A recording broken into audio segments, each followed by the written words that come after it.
Okay, congratulations. Nagawa nyo na yung first draft ninyo. Pero, of course, kasama ng congratulations ay may looking forward. Kaya nga natin tinawag na first draft kasi natural at normal na magkaroon ng second, third, hanggang mag-final draft. Hindi naman kasi lahat ng playwrights very open ang attitude, ano? Siguro, merong mga playwrights na siguro akala nila nobela yung sinusulat nila na kapag na-publish na yun, nakatala na sa ginto. Or kapag, tula, no? Dahil napaka-personal ng tula, wag kang makabago-bago ng kahit isang punctuation mark. Okay? Parang ganun din ang tingin nila sa dula. Parang gusto nilang ipakita na pinag-isipan ko to ng mabuti, bawat salita, bawat hininga, pinag-isipan ko, kaya how dare you na baguhin mo ito. Nirespeto ko yung mga ganong klaseng mga manunulat, pero hindi ko sinishare yung ganong paniniwala. Dahil una, para sa akin, bilang playwright, ang isang paa mo ay nandoon sa teatro. Yung isang paa mo ay nasa panitikan. Maaring ganun ang maaring pwedeng maging attitude ng isang taong nasa panitikan. Pero sa teatro, dito mo binubuksan yung iyong sarili sa pamamagitan ng iyong sinulat sa mga collaborators. Dahil sila, higit sa ano pa man, ang magdadala ng iyong sinulat. Hindi naman ikaw ang mapapanood ng audience eh. Maririnig lang nila yung mga pinagsusulat mo. Ang makikita nila, yung mga artista, gano'n. Kung paano nila ito sasabihin, may epekto ito dun sa kung paano mo yun sinulat. Kaya kung minsan, merong mga ilang pagkakataon kung saan sasabihin nung artista na hindi ko maano to eh, hindi ko ito mailugar. Pwede bang ganito? Ganyan. Parte yon para sa akin nung pagsusulat, yung writing process ng playwright. Ibig sabihin, para sa akin, once natapos nyo na yung first draft, it needs to be rehearsed. It needs to be produced. And ang journey mula sa first draft hanggang sa production draft ay maraming pinagdadaanan yan. At kasama dyan, natural na sa akin, yung pagre-revise. Hindi ko sinasabing sundin nyo na lahat ng sinasabi ng direktor, lalo na kung ang direktor nyo ay kilala.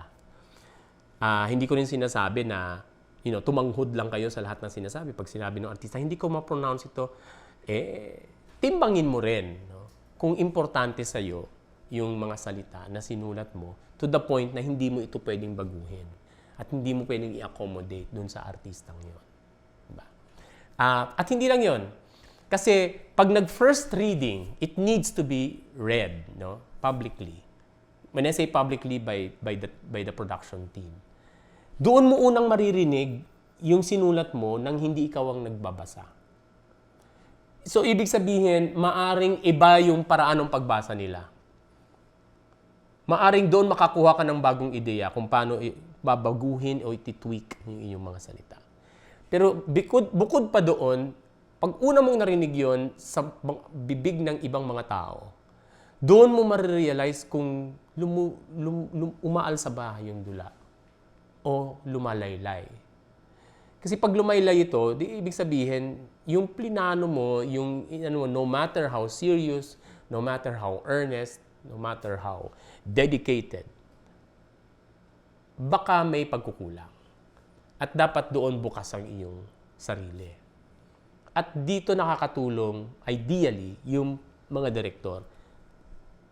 Ngayon, alam ko, may iba't ibang klaseng direktor. Meron din mga terror na direktor at ganito, no? Pero in an ideal world, ang direktor, ang layon niya sana ay matuklasan kung paano mabubuhay yung dula mo at paano ma-enhance yung kwento, etc. Okay.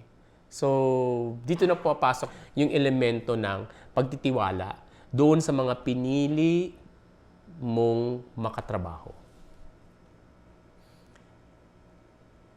hindi ko matatawaran ang importansya ng revision sa panahon ng rehearsal, sa panahon ng reading, hanggang sa production. Ngayon, kahit hindi siya ni-rehearse or gagawing i-rehearse pa lang dahil wala kang makuha, maganda sanang marinig mo ito na binabasa ng iba. Maganda rin sanang marinig mo ang opinion nila. Hindi ko naman sinasabing tatanggapin mo lang lahat yun ng agad-agad. Salain mo yun. Pero importante kasi, bakit? Kasi ang dula na sinulat mo, hindi nga yan sinulat para basahin eh. Sinusulat yan para pakinggan. At pag sinabi mong pakinggan sa teatro, kolektibong nanonood yung mga manonood. Magkakatabi sila, naririnig nila ang kanilang mga atching, naaamoy nila. Magkakatabi sila. At kolektibo rin silang nagre-react. Okay? So, immediate yung response sa teatro. Lalo na pag pinalabas. At yun yung isa sa mga sukatan. Kung nagtatagumpay, yung dula mo hindi. Hindi ko pinag-uusapan ang sales, ticket sales. Ang pinag-uusapan ko, yung reaksyon ng audience. So, pakinggan mo yon at itapat mo sa iyong layon. At itapat mo sa honest to goodness mong tingin sa sarili mong dula. Pag nagtali yun ang magiging dahilan mo para i-revise ito o huwag i-revise. Pero more often than not, sa aking karanasan, nire-revise ako to. Hindi dahil sa bulag kong sinusunod sila. Kasi minsan, meron silang mga ginawa na sa produksyon na hindi ko na nakayang sakyan, bumabalik naman din sa akin ito. Kasi pag natapos na yung palabas, tapos na yung palabas nila. Pero yung dula na sinulat ko ay nasa akin pa rin. At may posibilidad pa itong magawa sa iba.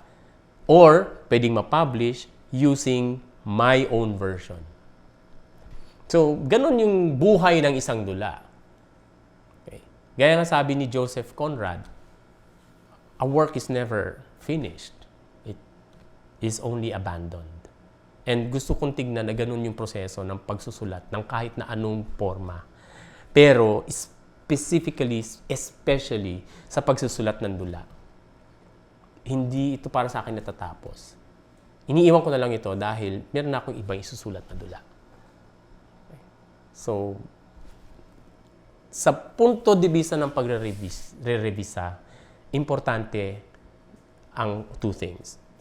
Marinig mo ito sa bibig ng iba na binabasa hanggang sa ito ay maipalabas. At number 2, makinig ka rin sa sarili mo. Maging honest ka sa sarili mo. At doon mo timbangin kung paano mo babaguhin yung iyong obra. Sa ano't anuman, pag nagawa mo yung first draft, saludo na ako sa iyo.